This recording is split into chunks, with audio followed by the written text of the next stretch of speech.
to the Magg and Mastro podcast.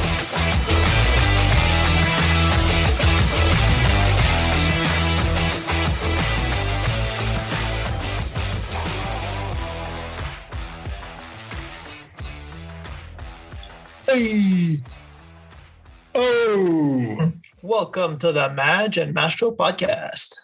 my name is Magg. And I'm Mastro.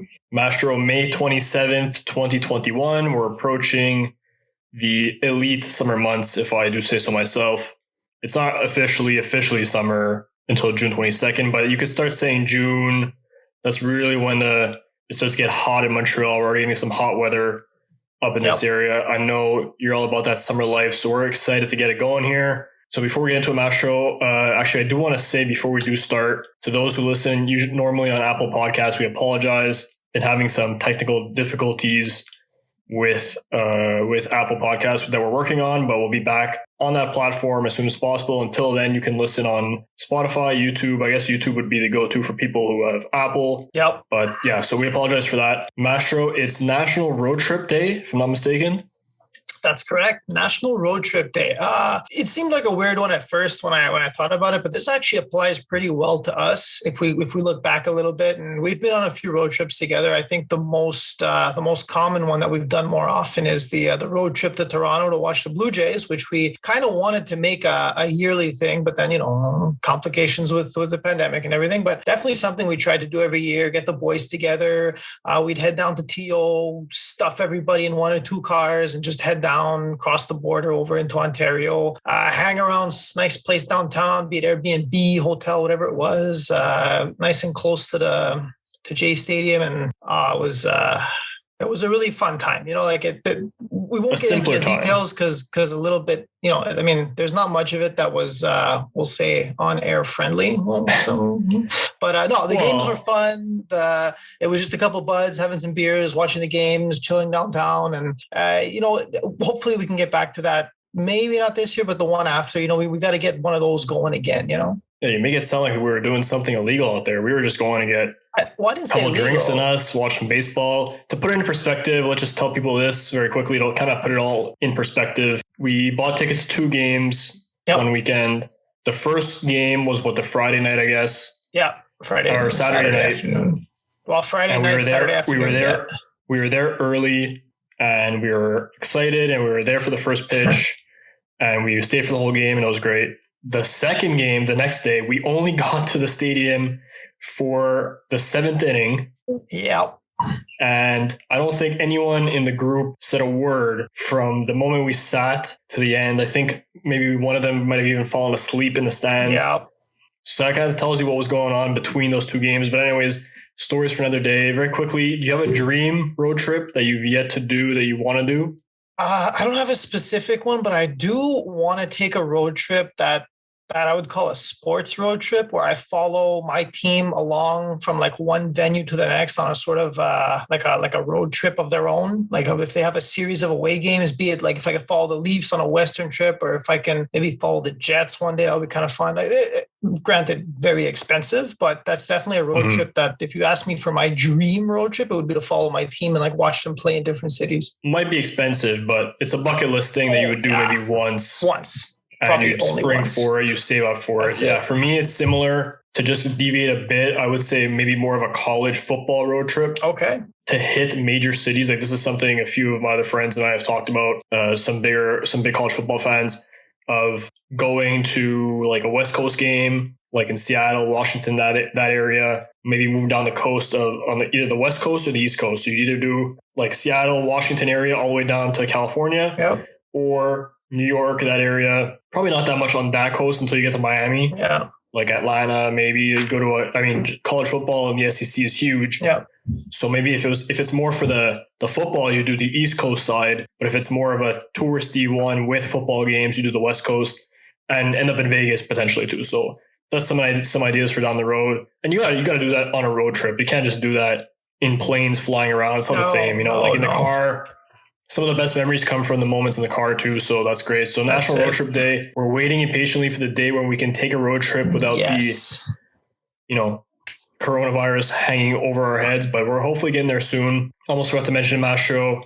Where can people find us online as we head into episode 26? Oh, they can find us on Twitter at Magg Mastro Pod. They can find us on Instagram at Magg Mastro Podcast. Again, we're going to try and get on there as much as we can. We're definitely hitting it up a lot for our heated rivalry series we got going on, which I'm sure we'll talk a little bit more about. Yeah, we're going to get into that right now. I can already see the grin appearing on Mastro's face.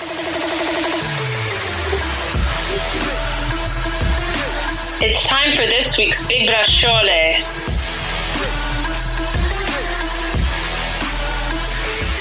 All right, Mastro, we're back with the Big Bracciole. Time to get going. We got a lot of playoffs to get to. We'll start on the ice, and a few series are already in the books. Teams looking ahead to round 2. So we'll go through each series very quickly, and I'm just going to get your thoughts on some of the stuff we've seen over the past couple weeks. Ready to do this? Oh, yeah, I'm ready. Hockey, I'm always ready. I'm never not ready for hockey. Me and Mastro have been watching hockey every night for the past 2 weeks. It's been a glorious time of year. Yeah. We only wish we could have done it together to yell each other a bit more, to yell at each other a bit more than we have been. But we'll start, like I said, with the series that are already finished. The Avalanche cruise past the Blues. Easy.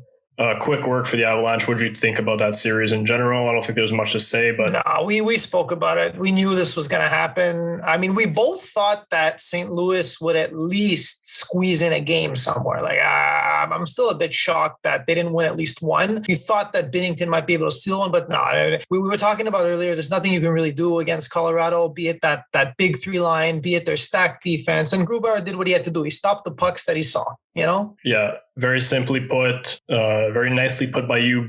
Jordan Binnington tried. That game 1 performance was phenomenal. Yeah. Other than that, he was okay at best. Not really his fault. The Blues did not have a chance. The Avalanche won every game by at least three goals. Yep. That tells you basically all you need to know. Nathan McKinnon in full beast mode, so we'll see what he can do as we get into the second round. That's it. Move right along. A bit of not that much closer, but a bit closer of a series. Washington, Boston. That one's in the books. People will remember the lasting image of Patrice Bergeron and Zdeno Chara hugging in the handshake line. I don't feel bad for Chara. Couldn't give a damn for obvious reasons, but. And I don't think you do either. Nope. Your thoughts on the Washington-Boston series? So I will tell you this. I nailed this in the bracket, both team and number of games. Just putting that out there. Just saying. Very nice. Yeah, your bracket's looking great so far. It is. But no, I mean, we both had a feeling for Boston this one anyway. Again, I just said I chose them because I wanted them to lose and hopefully jinx them, which I didn't. So I ended up being right. I don't know. I feel like Boston is just more of a complete team. And we both had that concern for Washington's goaltending, and lo and behold, Samsonov was kind of the guy, and he didn't really end up being the guy. So, exactly what happened. Boston just knows how to get it done in the playoffs. Yeah. Obviously, Washington dealing with a couple of injuries, but it doesn't really excuse the performance of some of their top players. Not at all. And yeah, Samsonov with that play behind the net, yikes, that kind of caved in any hopes that Washington had of doing anything in this series. Boston, come playoff time, they're just a juggernaut, man. It is what it is. It's hard to say for us, but you have to respect game when you see it. Tuukka Rask straight up was a better goalie. Absolutely. And the best players from the Bruins came to play. Brad Marchand, as much of a pest as he is, he played his role to perfection. He did it. And he did it on the scoreboard too, right? So we'll move right along to Jets Oilers. Mastro, I know you have a lot to say about this series because you called it. Oh, yeah. For me, this is a shocker, but I want to get I'll let you take the floor as you called this from day one. I said Winnipeg in 5 because I really thought that McDavid and Draisaitl will be able to pull one out of the bag, and they couldn't. 2 OTs there that could have gone either way, but still, I'm telling you, you shut down those 2 guys, which is exactly what they did. They used that 4th line spearheaded by Kopp and Lowry just to shut those guys down, those big bodies. That's it. Winnipeg just had to put a couple past a shaky Mike Smith, if you ask me. A shaky Mike Smith who had glimpses of, when he was younger and in his prime, but very shaky, especially in that game 3, letting in some pretty soft ones in Winnipeg's 3-goal deficit comeback. So I called this one. I called it. I got it. No, you were bang on, and I give you all the credit in the world for, I think, the guts you had to make that call. Yeah. I don't think anyone or very few people had Winnipeg, let alone sweeping, just winning the series. Yeah. I got to say, though, I'm not making excuses for Edmonton. This series was a lot closer than it looks like at the end of the day. Obviously, the win is the only thing that matters. Yeah. But game 1 was a 2-1 score until 2 empty netters, and then 3 straight overtimes. And game 3, which the Oilers completely fell apart. So I know Oilers Nation is in distress and hanging their heads. I think it's just drastic to go out and say that this team needs a facelift of any kind or needs to get rid of one of their star players. For some reason, it almost feels like the Toronto the last few years, all those young guys had to grow and take their lumps, and now Toronto's reaping the benefits. And we'll segue right into Toronto because I don't want you to gloat too much about the Jets, and I'm going to gloat about the Leafs. Like, it's going to be enough of you gloating this episode. I said before we started this, I have nothing good to say about the Canadiens besides the performance of Carey Price. 4 goals in 4 games is an embarrassment for this franchise. And my personal opinion is if, barring a miracle of epic proportions, this series will be over tonight. This will be dropping on Thursday today. Well, on Thursday morning. Yeah, sorry. And the Habs just have me speechless. I'm trying to keep my composure over here, but I thought they would win. And you know exactly what I said they needed to win is happening. Carey Price is doing his job, but the guys in front have just not shown up. So good for you. Congratulations. And I hope for me. Yeah. I did a lot of swearing at the end of last episode, but in all seriousness, now that Toronto will move on, I hope they at least make it to the final so I can watch you crumble it on the biggest stage. See, I think at least you would say you hope we make it far, so you can at least give the excuse that you lost to one of the best teams. I just said you make it far, but then you lose at the end. No, I think we should win. You can say if we win, you could say you lost to the Cup champions. That's good too, right? That's which the Habs have been known to do. But so, what are your thoughts on like the Leafs have been great? I mean, William Nylander alone has 4 goals, and the entire Canadiens team has 4 goals. Jack Campbell, who I told you I felt very solid about, has done what he had to do. He's been solid, but how many shots have hit him right in the crest? Like these guys are just. He is no Carey Price. By far, and I totally agree with you in the sense that the only thing going for Montreal right now is Carey Price, but he's done what he had to do. Yeah, exactly. I'm not trying to put Jack Campbell down. He's a great goalie and he should be the starter. He'll be fine going forward here. But the Canadiens have made it easy on him. The shots are hitting him in the crest, right? Yeah. No traffic in front. Weber can't hit the net. I know some of these guys are injured. I don't buy that excuse. This team came out of the gate saying we're gonna go to the playoffs and we expect to win. And if they had put up a fight, it's a different story. But this is just. I mean, look, you can say injuries, but then we lost Tavares and Foligno. Yeah, I mean, guys playing injured, but then we talked about depth before the series started, and it's Toronto's depth that's rising, and the Canadiens that has not come through. And the thing that bothers me the most, honestly, is watching Alex Galchenyuk do this to us. 3 points. But you know what? It's almost poetic in nature that Marc Bergevin will get fired a week after Alex Galchenyuk, his first ever draft pick as a Canadiens general manager, does what he did to the Habs on Tuesday night. So poetic justice. On your end, very quickly as we wrap up this series, just going forward here, what are you expecting? Like Austin Matthews hasn't done much. Mitch Marner hasn't done much.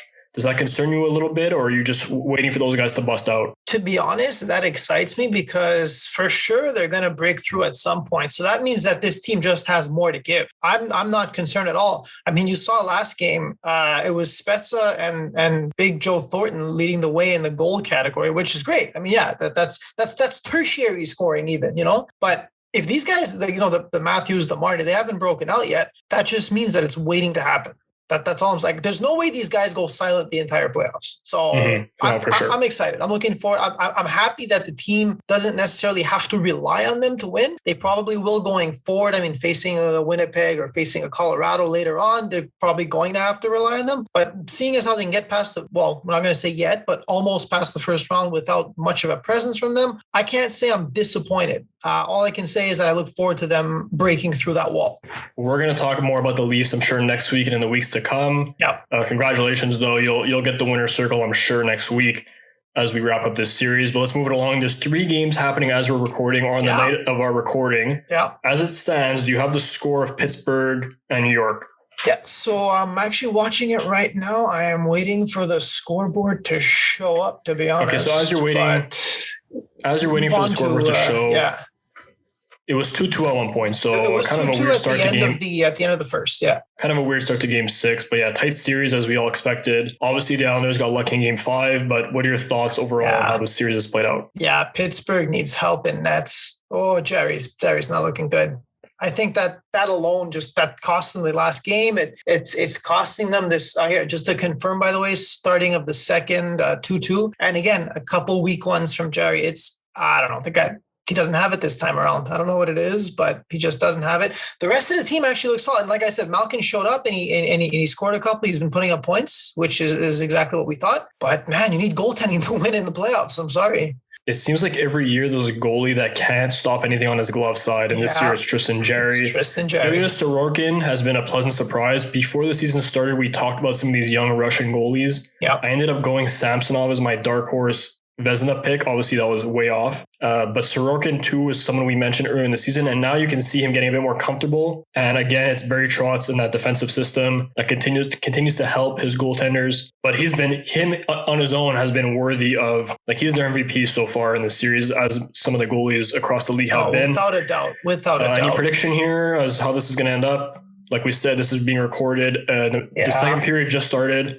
So around 7:40 Eastern, do the Islanders end it tonight, or do we go to Game 7? I still say Pittsburgh is going to win the series. I don't know. I don't know what it is. I can't defy my bracket, and I can't defy my gut either. You know? No, exactly. I still think Pittsburgh too, but like you said, they're going to need some help from their goaltender. Somebody's got one of the most entertaining series we've seen so far. Tampa, Florida, has been. I don't know if you realize Jonathan Huberdeau leading the league in points in the playoffs right now. That's kind of sneaky because McKinnon was done in 4 games. If they had gone longer, he probably would be You can imagine, yeah. So we talked about Spencer Knight briefly. I don't know if it actually made the cut of the podcast last week, but we talked about it. We may have cut it out thinking that Spencer Knight wasn't going to get in, and he does get in. Oh, but he did. Plays incredible. Wow. He's going to play tonight again. Yeah. I say tonight, people are listening to this tomorrow, so last night. So does Florida find a way to come back? They're your cup pick. You confident that Spencer Knight can lead the way? After what I saw last game, hell yes. Hell yes. Oh my God. He's just good, right? He's just a good goalie. I thought he would have nerve. He was so cool. He was so calm. I was expecting him to just be nervous and jittery and let in a couple shaky ones, but he was ready to go. He was on point. He got the win for them. You're mentioning MVP for New York. He was their MVP during that game, if you ask me. I don't know. I still feel Florida. Again, I'm following the bracket. I feel Florida. I think they can come back.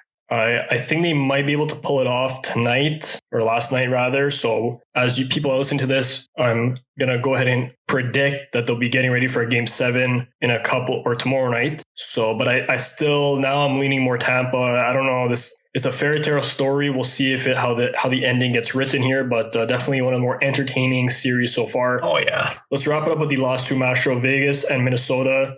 I think going longer than most people expected. What are your thoughts? Game 6 going off tonight. So last night again. I think it's over. Cam Talbot's been solid. Yeah, I agree. I think Vegas takes it tonight. I don't think it's more complicated than that. And if it is over, again, Minnesota's been getting dominated. Yeah. Minnesota's been getting dominated even the games they won. So I think Vegas just breaks through eventually. I don't think we need to get more into that. And we wrap it up. Mastro, Preds, Canes, my Stanley Cup pick, the Carolina Hurricanes. On the brink of being on the brink last night or a couple nights ago, came back, Martin Necas with a great goal, and then Jordan Staal again coming through, a guy I mentioned before the series started. Yeah. But UC Saros, another goalie who's been standing on his head, right? Game 7, bud. Game 7. This one's going to Game 7. That's right. You had Nashville in this one. I think you're right because I think it's still called the Bridgestone Arena will be rocking tonight. Yeah. So we'll see what happens, but I still think Canes. Any thoughts overall in that series as we wrap up the hockey talk for today? Again, they're riding on the back of UC Saros here, but that last game could have gone either way for me. It could have gone either way. If Nashville tightened up their D a little more, they probably don't give up. I mean, don't get me wrong. It was a great shot by Nick. It was awesome. I just think if they tighten up their D a bit more, they could have the edge over what is believed to be on paper a more stacked Carolina team by far, if you ask me. Again, Game 7, man. Game 7, anything can happen. Nashville pulls it off somehow. It's the playoffs. All right. We'll see what happens. That's the NHL talk for today. Let's move it to the hard court. NBA playoffs underway. Already a lot of drama. Some great stuff going on across the league. We won't go through every series here, but I know Mastro wants to brag yet again. It's the bragging episode for Mastro. Well deserved. It's still early in this series, Mastro, but you called something that I think a lot of people disagreed with, but you've been proven right so far. Dallas Mavericks. Yes, buddy. Oh, I love it when I'm right. I knew they were gonna hand it to the Clippers. I knew it. You know why? Because where the hell is Kawhi Leonard? I'm sorry, he's nowhere. All right, he hadn't showed up. The Clippers haven't showed up for this series yet. They're already down 2. Damn, can you come back from that? Not if you're facing the pairing of Luka Doncic and Porzingis. There's no way. I don't see the Clippers coming back. The East is a little more predictable, unfortunately. Philly's got the lead. Atlanta did stun the Knicks. Trey over there doing a great job. But Trey. Milwaukee over Miami, given Brooklyn also over Boston, given. Yeah. So it's a little predictable on the East, but the West looks exciting if you ask me. And my Mavs are doing well. Yeah, honestly, my only thing that I'm going to add to that is it's just been exciting to watch. And like I said, until someone knocks off LeBron James, I'm going to pick that guy until someone proves otherwise that he can be beat. Anthony Davis out here kicking people in the nuts. It's just been wild across the NBA. The Clippers have looked lost trying to handle Luka. Yeah, he's been lights out. Dame is pulling up from the logo. Yeah. It's just been a lot of Jimmy Butler. I like Jimmy Butler, but Jimmy Butler did exactly what Ryan O'Reilly did. He went into he poked the bear. Like Ryan O'Reilly said they would win against the Avalanche and get swept. Jimmy Butler comes in super cocky. I know they went to the final last year, but he comes in, I'm stupidly locked in, and then goes 4 for 21 or whatever it was in game 1. Yeah. Gets smoked in game 2 again. Yeah, it just, it like you said, very predictable on the East. In the East, Brooklyn looks like a powerhouse. I still stand by my Brooklyn LA Lakers final. But I think the Suns will, unless Chris Paul is not healthy, will keep it close in the series. So we'll see. But let's move it across the pond now, Mastro. And this will be more of an interview than it will be a discussion because I know, and like most people know, you're the soccer expert on this podcast. But it's finally here, Saturday afternoon, Man City, Chelsea. Jacques, if you're listening, get ready, bud. It's time for those. Is it the Blues? Is that what they're called? I don't even know what they're called. Chelsea. Yeah, Chelsea. Yeah. What's their nickname? You can call them the Blues, yeah. The Blues works? Okay, I was close enough. Hopefully they don't suffer the same fate as the Blues did in the NHL. What are your thoughts going into this game here, Mastro? Who's going to come out? Oh, well, give me the breakdown quickly and then who you think is going to win. Okay, May 29th, 3 p.m. Eastern at Estadio Dragao in Porto. They actually changed the location for this due to England's, the UK actually has red zone Turkey as a non-travel COVID zone. So in order to have supporters, they have to move it to Portugal. So does that change anything? No. I mean, the weather's different, but it's the same weather for everybody. This one's going to be interesting. Man City are definitely favored in this one. They do have the depth. I mean, they got tons of options. They're a little healthier, I'll say this.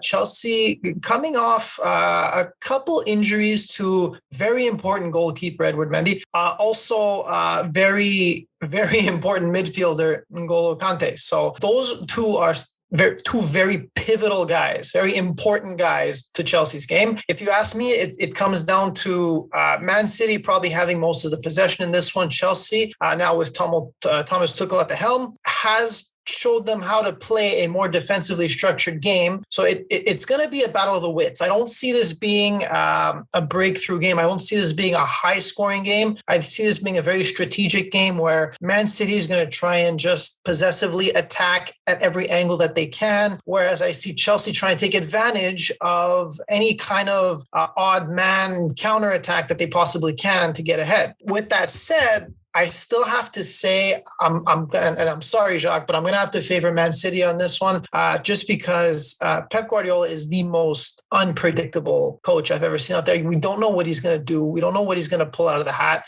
It's predicted, and I checked just to make sure on RotoWire to see the starting 11. It is predicted that defensively, Man City is probably going to go with their usual Ruben Diaz, John Stones at center, Kyle Walker on the right, and Joao Cancelo on the left. All right, this is a change from their last game. And they're probably going to put Rodri in the middle there instead of Fernandinho. So they're definitely, if this were to happen, they're definitely thinking offensively. And if you ask me, Chelsea's going to have to take advantage of the speed of Pulisic, of Timo Werner, guys like this, and just send some long balls down for a counterattack, which I'm sure Man City City is ready for. But I think the key of the game here is not necessarily goaltending. It's not necessarily defense. I think it's the battle of midfield. And that's won by either N'Golo Kanté, if he's healthy, and hopefully he is, because that would make this game really exciting. But N'Golo Kanté at center, and you're going to have him probably face off against guys like Silva, Rodri, Gundogan. It's going to be insane. Like, this game is going to be good. I'm telling you right now. I just think Man City gets more opportunities. The way Chelsea wins here is if they take advantage of minute mistakes. That's the only way they're winning here. And it's by sending guys like Pulisic, Mason Mount, Timor, sending balls down to these guys and having them just take advantage. It pretty much comes down to, I don't want to say luck, but almost who gets the best opportunity and when they get it. Still going to be an exciting game. I'm excited for it. I can't wait to tune in on Saturday. But yeah, that's pretty much how I'll break it down. If you ask me for a score, I think it's going to be something as even like a 1-0 or a 2-1. I don't see more than 3 goals happening in this game. It's just two very well-structured, sound defensive teams. I just think that Man City has more of an offensive prowess in this case, not to take anything away from Chelsea, but it's just ever so slightly. You know what I mean? Like the scales tip ever so slightly. So again, sorry, Jacques, I'm going with Man City on this one. But for you, I'm indifferent about the results. So for you, I hope the Blues do come through. We'll just have to see what happens. And again, the lineup could change, and it changes everything. So we'll see. We'll have to see.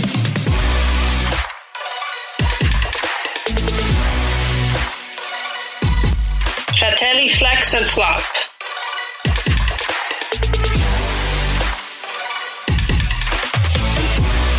Okay, Magg, time to get bold this week. That's bold. Are you ready to get bold? I'm ready to get bold. Yeah. Ready to get bold? Let's do it. So let's head to the NFL. We haven't talked about the NFL yet. So we're going to take a look at an interesting story out of Atlanta, where Julio Jones has publicly said he wants out. He wants out of there. And based on cap issues, I mean, he probably wasn't going to stick around anyway, but he wants to get the hell out of there. And now it's going to be our job to boldly predict where he's going to end up. Now, what are the odds that he ends up on certain teams? Patriots are the current betting favorite, -105 to land Julio Jones. And then follow in this order: Titans, Ravens, Dolphins, 49ers, Packers, and Colts, ranging from the Titans at +275 all the way down to the Colts at +1000. Let's get bold with it. Mastro, going into this, I had no intention of picking this particular team.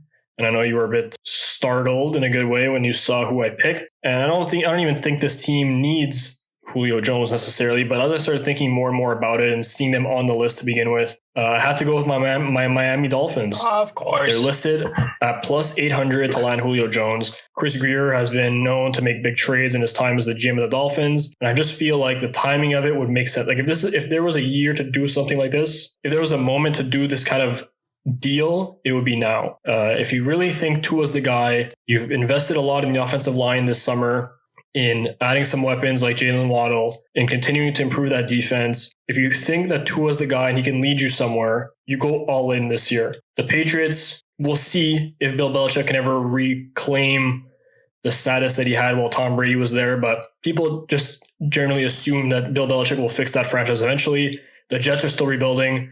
So you're basically just going up against the Bills, Browns, and the Chiefs. And the Chiefs, obviously a different beast.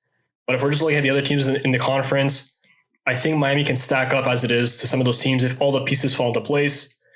And with that being said, why not take a shot on a guy who he's not going to be there for much longer. He's there for 2-3 more years. They have enough cap space that they can weasel him into the cap or under the cap. They can squeeze him under the cap. The other thing that caught my attention was the Alabama Connect, that Miami loves Alabama players. They've been hoarding Alabama players the past few years. Where did Julio Jones go to college? Alabama. So I don't know. There's just a lot of different things here that kind of line up. Tua could use another weapon. Who couldn't use a Julio Jones? And if you want to be considered one of the best teams in the league, like all the teams on this list are considered potential Super Bowl contenders. The Titans, the Ravens, the Niners, the Packers, and the Colts. So, or not necessarily favorites, but up there. You know what I mean? So Miami wants to make the playoffs this year. Just be bold. They have 2 first round picks in 2023 if that's what it costs. Maybe a receiver on top of that. I'm going Miami. You're nuts, bud. You are nuts. I get you're supposed to be bold, but there's bold and then there's just absolutely insane. There's no way. There is no way Julio's going to Miami. No. I would be surprised too, Mastro, but the odds, Titans and Ravens plus 300, plus 275. Patriots are the betting favorite. You have one of the other options that you're going to talk about now, and then we'll discuss after what we think. Miami. All right. No, You're just saying that because if he ends up in Miami, they're going to smack the Jets even harder than they would have smacked them without him. That's why you're getting aggravated. Julio wants to win, I believe he said. His words. He wants to win. You don't go to Miami if you want to win. So he's probably, if you ask me, he's going to Green Bay. He's going to go to the Packers because it works for both sides. Julio wants to win, then the Packers is probably a good place to be because they tend to win games. And if the Packers want to show Aaron Rodgers that they're the real deal and they want him around, well, they're going to give him a weapon that's proven, that's tested, and that has excelled in this league for 10 years now. So I think it's just a match made in heaven situation where, the Packers are kind of just stuck just on the bubble of being great. They have Rodgers, they have an okay defense. They have a couple weapons up front. You add a Julio, he's a game changer because you have Rodgers throwing him the ball. You ask me, I put Rodgers way above the skill level of Matt Ryan. So imagine what he could do with a Julio Jones out there. My logic is, why wouldn't the Packers go all in right now when they're on that bubble? They're teetering into greatness. So this could just push them right over the edge. It shows Rodgers that they value him there. They're going to give him an option. And I mean, who the hell knows? We don't think he's going to stick around based on who he chose, but maybe he will. Well, and if he does, this could be a reason why. So I don't know. And Julio wants to win games, man. Packers win games. Your logic is sound, and I was looking at the Packers too before we did this exercise. The reason I straight away, besides the fact that you picked them before I could, was the fact that we don't know if that's going to be enough to appease Aaron Rodgers. Like, he's claiming his stance this whole time has been, it's not about the players, it's not about this, it's about the culture of the team. The GM and him clearly don't see eye to eye on certain things. And the Packers don't have a history of this kind of thing. They've been very conservative with their player acquisitions. Think about the fact that the Packers haven't taken a wide receiver in the first round since 2002. And now they're going to give up a first round pick for a guy who's going to be 32 or 33 when the season starts. Some people like to say he never plays. That's factually incorrect. He missed a few games last year. He did miss a couple of games, but he plays. But the majority of his career, he's been very durable. So I don't want to hear any of that nonsense. But all I have to say is, if they haven't been willing to put the investment into that position up to this point, if you go now and give up all those assets or a first round pick for Julio Jones to appease your quarterback, and if you concede almost, it sounds weird to say, but you're almost conceding by caving to the quarterback and saying, here's your wide receiver that you asked for, even though I don't necessarily, we don't know what's in the brain trust minds when it comes to Julio Jones. They might say, this is great, we want Julio, regardless of whether it's Aaron Rodgers or Jordan Love. The team still needs him regardless. Do they need him? I mean, they have Devontae Adams. They have some good options. It would be a luxury more than a need. Adams and Julio Jones as a 1-2 punch? Are you nuts? I'm not disagreeing with that part. I'm just saying it's not a need more than it is a luxury. The only way it's a need, the only way it becomes a need is if Aaron Rodgers says, "Get me this guy, or I'm not coming back." And if it comes to that, then you're basically just handing over I don't know if these NFL owners, man, they don't like giving power to anyone, let alone the guy that they're paying. You know what I mean? The Packers have to win now. Rodgers is not getting younger. So, well, Tom Brady's 45. I mean, these guys are going to play. If Aaron Rodgers stays healthy, he'll play until his 40s. So it's not so much a matter of winning now. It's a matter of keeping that guy around, first of all, and at the same time balancing the fact that you don't want to be the team that, because if this happens, if Aaron Rodgers gets his wish, and we're starting to see it more and more in the NFL is going to turn into the NBA. We're already getting words of super teams being formed in the background. We're getting stuff about, and I have no problem. I'm for all of that, but I know that owners and the higher ups and Roger Goodell is not for that. They like it the way things are, having all the power. So I think this is a real tipping point, almost in NFL history, to see how this plays out. And now you add Julio Jones to that mix. This is why football, the offseason never sleeps. You got Packers, I got Dolphins. But I'm not sure, we'll see when this trade gets done who was right, who was wrong, where Julio lines up, and if Aaron Rodgers will still be in green and gold come September.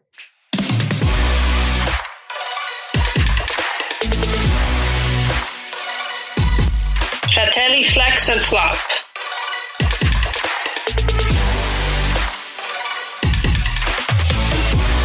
All All right, Mastro, been a minute since we've done the flex and flop. Let's get right into it. You have the flex this week. I know you were a bit disappointed to get the flex, but you got a good one this week, so let's hear it. Yes, sir. Flex time. And I got the ageless wonder, Phil Mickelson, oldest major champion to win a major in the PGA, with his win at Kiawah Island, actually just this past weekend, age 50, and he's won a major. The last guy to win a major, the oldest guy was 48, 2 years ahead, age 50. He still looks good. Kiawah Island is a tough course, and he managed to outlast guys like Brooks Koepka, like Oosthuizen, and you'd think the old guy wouldn't have the endurance, but it's the fourth round that did it for him. He shot a 73, finished minus 6, 2 strokes ahead of the guys in second. On 5, he had an insane bunker shot, hold out to save birdie. On the 16th, just to brag, he launches a 366-yard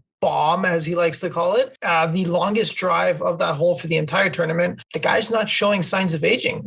For sure, he hasn't been the golfer he used to be, but to pull out a win like that out of nowhere, no one was expecting it. And after the first couple of rounds, he was battling. It was pretty head to head.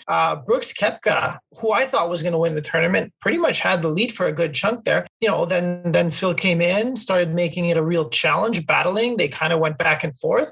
Koepka, to be fair, seemed to lose his edge at a certain point in that fourth round, near the end especially. He was missing a lot of easy putts. He wasn't draining the short ones. But again, Phil Mickelson just pulls one out of the bag once again, and it just seems like this guy is not depreciating as of yet. Lefty gets it done. Shout out Phil Mickelson for a phenomenal performance, like you said. It was fun to watch. That course looked brutal to play. Yeah, so it's tough. For him to come out and play the way he did, it was some elite stuff. It was great to see. So, Mastro, my flop this week, I actually had Tristan Jerry's gaff. My actual flop, very quickly, goes to Ron MacLean. And Ron MacLean, basically the face of Hockey Night in Canada or one of the faces until Don Cherry was obviously the big name. But Ron MacLean's been there this whole time since the 70s or whatever it was. For whatever reason, the other night, after Kevin Bieksa was done talking about a certain point during one of the games, MacLean, and I quote, says, "You have a photo of a guy with his tarp off. You're definitely positive for something."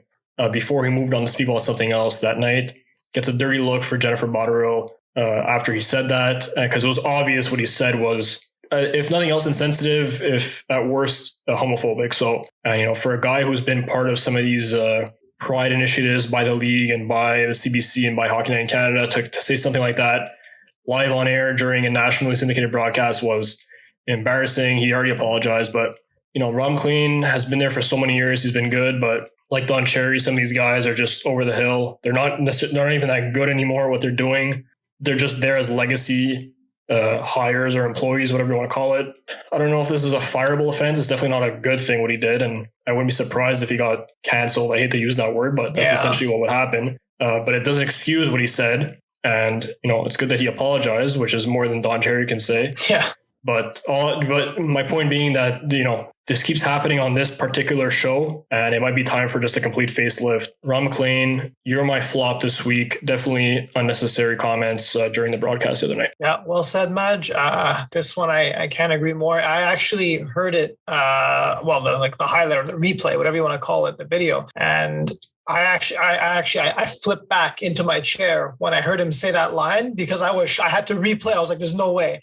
And it definitely gives you a little, it gave me a very slight homophobic vibe just off the first impression. And it just, it left a bad taste in my mouth. And I can't agree with that. Yeah, even if it wasn't intentional, and even if he's been an ally of the community, you just have to be better. You have to be better than that. Simple as that. You want to take a shot at someone. Yeah. You want to chirp Kevin Bieksa. There's other ways to do it. So that's our flop this week. But shout out Phil, shout out Lefty. Let's move right along.